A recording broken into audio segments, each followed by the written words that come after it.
Welcome to our channel. Today we how to verify layout margins for flyers printed by Office Depot. Quick tutorial step by step clearly.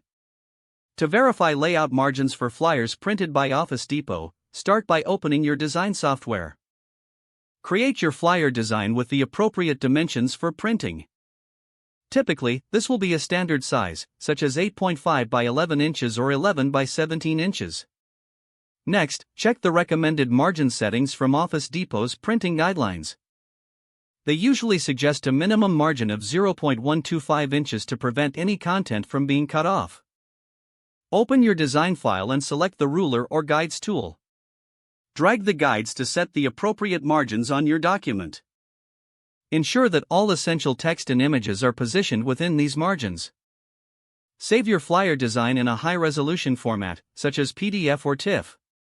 Now, open the saved file to double-check the margins. Zoom in to confirm that no important elements are too close to the edges. If everything looks good, you are ready to upload your design for printing. Visit the Office Depot website or go to your local store for printing options. Follow the prompts to upload your flyer and choose your paper type. Before finalizing your order, review the preview provided by Office Depot. Make sure that the layout and margins are still aligned as intended. Once satisfied, proceed to complete your order. If the page does not load, refresh the browser or try again in a private or incognito window.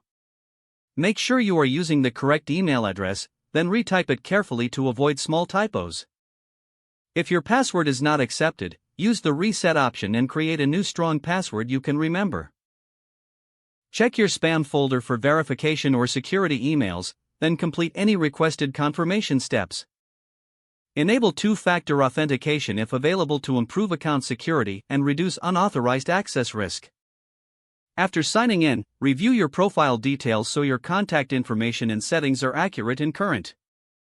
If you see an error message, note it down and try again after restarting your device and internet connection. Log out when you finish, especially on shared devices, to keep your account and payment information secure. If the page does not load, refresh the browser or try again in a private or incognito window. Make sure you are using the correct email address, then retype it carefully to avoid small typos. If your password is not accepted, use the reset option and create a new strong password you can remember. Don't forget to like this video and subscribe to our channel for more step-by-step tech guides.